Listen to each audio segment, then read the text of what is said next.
just a dream, just a moment ago.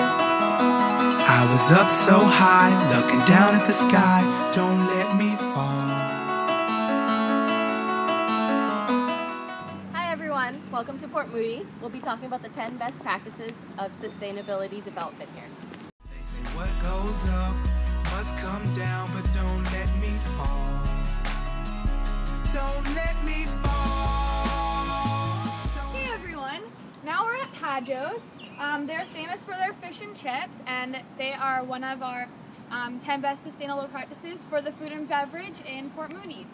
So Padjo's is, as I just said, are famous for their fish and chips. They have 4 different locations, and why they are so sustainable is because they use local ingredients. So they use fish and stuff like that from around the area, and they also, all of their suppliers are local. They provide local jobs for people in the community of Port Moody and the surrounding communities of Coquitlam and Port Coquitlam.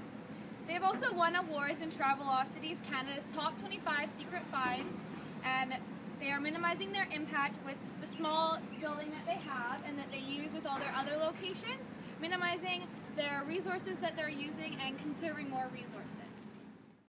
So we're at Rocky Point Park, and right here beside me is Rocky Point Kayak, which is currently under renovation for right before the summer. And the goals of Rocky Point Kayak is to preserve the wildlife habitat, as well as providing sustainable activities and rentals such as kayak, paddle boat, and dragon boats. So as you can see, they'll take their boats out to the inlet over there, and that's where they're gonna enjoy their summer. Okay, and as a tour operator, Rocky Point Kayak do their best in preserving the environment, such as preventing noise, air, and water pollution. Welcome to the Bride Inlet. The Bride Inlet has an environmental action program, which is an intergovernmental partnership that coordinate management of one of the most significant aquatic ecosystems in the Lower Mainland. Lots of programs partners with this inlet, and they also have a lot of support. The main roles are that they provide policy and planning coordination and for coordinated projects reviewed processes.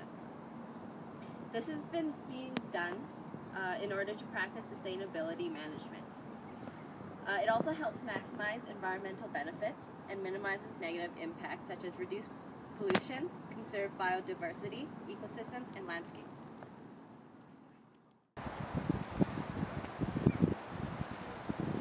So across the Bride Inlet are some homes and bed and breakfasts. There aren't very many hoteliers in Port Moody, but there are a lot more in the Tri-Cities, such as Coquitlam. The 2 bed and breakfasts that I'll be talking about are the Inlet Bay Retreat and the Mainstay Oasis Bed and Breakfast. Both of these employ local residents, and they are both aiming to maximize social and economic benefits to its local community. These are both small businesses which play a part in tourism, and they encourage locals visiting local associations and restaurants and activities. They also encourage public transit and makes it easy for guests to find their way around. So one of Port Moody's best practices is to increase its cultural services. To help promote local artists and cultural sectors, they're going to use art and culture as a marketing tool to increase the brand awareness of Port Moody. To help promote local artists, the DMO will install public art and art installations throughout the city. This will help benefit Port Moody's cultural heritage by creating job opportunities as well as building an image for the city.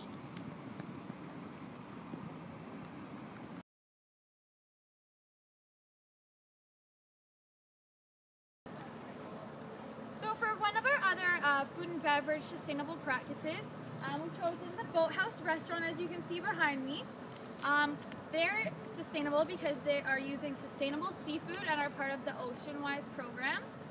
They always prevent overfishing, habitat degradation, and bycatch, which is catching animals that are not needed for the purposes you're fishing for. They also get their food and wine from local BC farms, oceans, and vineyards. and are a financial supporter of the Pacific Salmon Foundation. So they're demonstrating a lot of sustainable management, as well as employing locals from around the area and minimizing their impacts to the environment.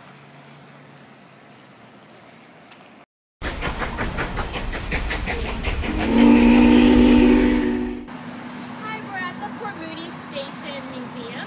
This is the second station museum since the first one was torn down in the past. As you can see, this is one of the trains from the olden days. So this museum now houses the artifacts and photos that were once in the original station. To enrich the community life, they hire local people to work at the museum, as well as provide education for visitors that do come and want to experience what Port Moody is and what it was before.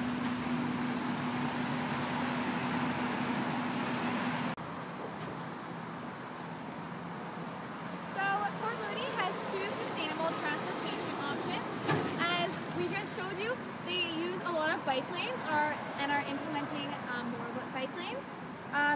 This is called the Master Cycling Plan, and they're adding in more lanes and educating people about them.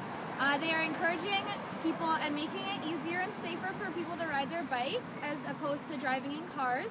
And this is helping protect the environment from a lot of pollution that is caused by car exhaust. It is also benefiting people's well-being because they're encouraging people to get out there and get some exercise. And they are increasing the awareness about using bikes as an alternate method of transportation.